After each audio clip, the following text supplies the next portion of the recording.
What's going on, guys? Welcome back to the remote front office. Today we are doing the Minnesota Timberwolves offseason. But before we get into that, as always, if you guys could hit that subscribe button with the notification bells on, as well as hit that like so we can get out to more people. We are slowly grinding up. Shout out to the first 15. We are slowly making our way to 20 subscribers.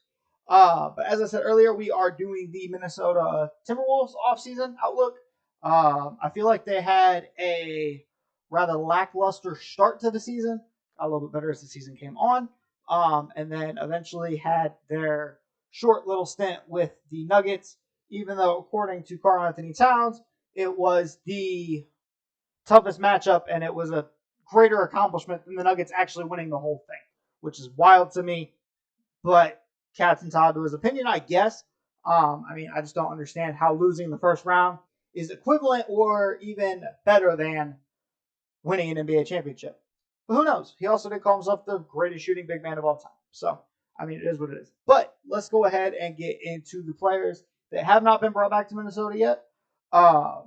So they lost Jalen Noel. He is still a free agent. I'm really surprised when we picked him up. I wouldn't be surprised if he comes back on some sort of a lower deal or just comes back on like his bird rights, something like that. But solid bench guard, just not necessarily probably a starting caliber player as of right now, at least. They lost Taurean Prince to the Lakers.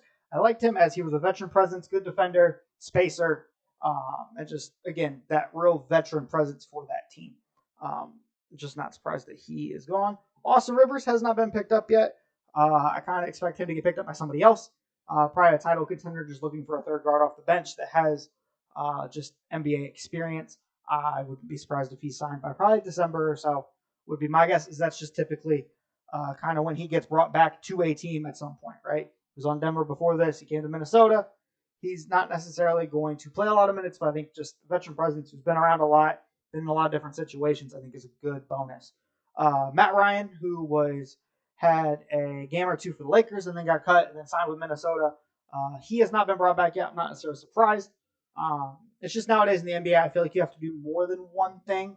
The one thing specialists are kind of gone. At the bare minimum, I feel like guys can at least do two things pretty well nowadays. And Matt Ryan's really just kind of a shooter. So I don't expect him to be brought back. I wouldn't be surprised if he ends up getting a G League deal, though, from somebody here in the next month or so. As far as additions to this team, Troy Brown Jr., I understand it for the sake of you want a bouncy wing who can, in theory, provide some versatility and stuff like that. It's just kind of in Troy Brown Jr.'s case. I know this from when he played in Chicago. It's more of a theoretical fit rather than an actual on the court. This is what you want him to be, right? They did also bring in Jalen Clark out of UCLA. I haven't watched much UCLA as I don't really watch much college basketball throughout the year. But I think as far as you just brought in somebody from a good program who was touted as a higher guy than what he got drafted. And so in theory, with the guys he has around him, he could potentially shine at some point through this season. As it is a long season, the guys are going to get playing time. It's just how it goes. Leonard Miller was a G League Ignite guy, ended up going in the second round. I figured he was late first from everything I had seen. A lot of people kind of figured him for like the Miami pick or somewhere in that late, like back third of the first round. But he fell to the beginning of the second round. Long, lengthy. He's a rather raw guy, so I'm curious to see how he develops in this system. But like a 6'9" wing that can do a little bit of everything. So kind of curious as to where he ends up going from here. And then they brought in Shake Milton from the Sixers. I like him as far as a bench guard. This is probably why Jalen Noel hasn't been brought back yet, because I feel like just as far as that bench point guard behind Mike Conley, Shake Milton does a pretty good job of that. Re-signees, you got Nickeil Alexander-Walker. Don't really expect a ton from him as just kind of like that third string guard.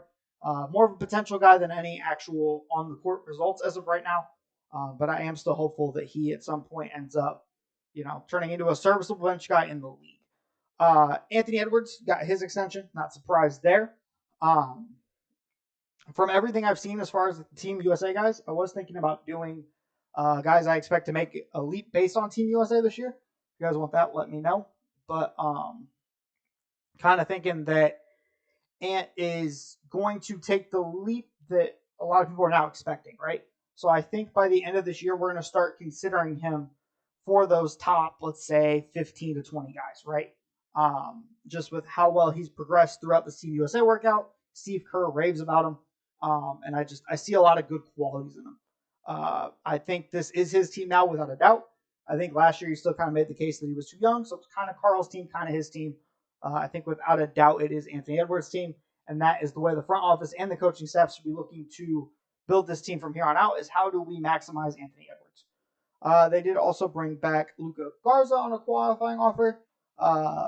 Okay player, was in Detroit before this, just kind of more of a spacer, and more of a theoretical guy, going to be like a 10th to 12th man type of deal. And then the other guy that got brought back, I was really surprised by him. Naz Reid actually got brought back on a pretty good deal as far as like a 3-year deal. I really thought somebody else was going to pay him a lot, kind of like the Austin Reeves situation.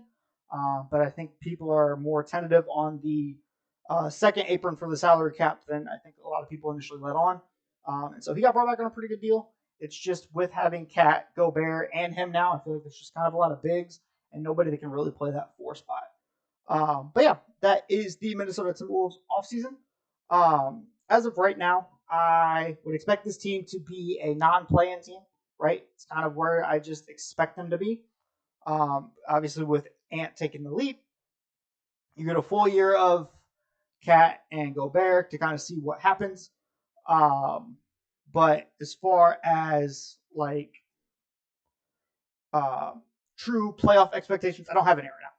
You have Cat on the floor, you have Gobert on the floor in crunch time. You're not going to win a lot of games. I'm just in the playoffs, at least you're not going to win a lot of games, right? That's just my thoughts.